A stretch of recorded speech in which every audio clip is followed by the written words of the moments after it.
સ્વાગત ગીત રજૂ કરનાર બાળકોને એને પ્રસ્તુત કરશો.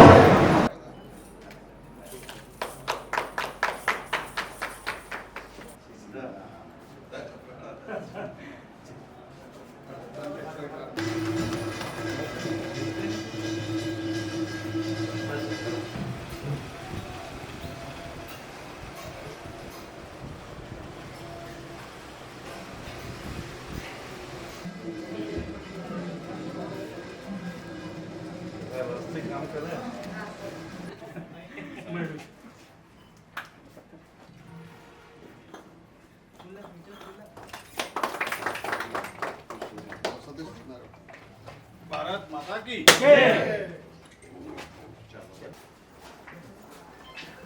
અને ખાસ ખાતરી આપીશું કે હવે પછી પણ જે કંઈ પણ કામો કરવાના હશે એમાં આપણે ચોક્કસ અને તમારી સાથે રહેશું. અને આ સ્કૂલ 8 ધોરણ સુધી તો થાય પણ સાયન્સની કોલેજ પણ બને એવી શુભેચ્છા આપું છું. આપ સૌ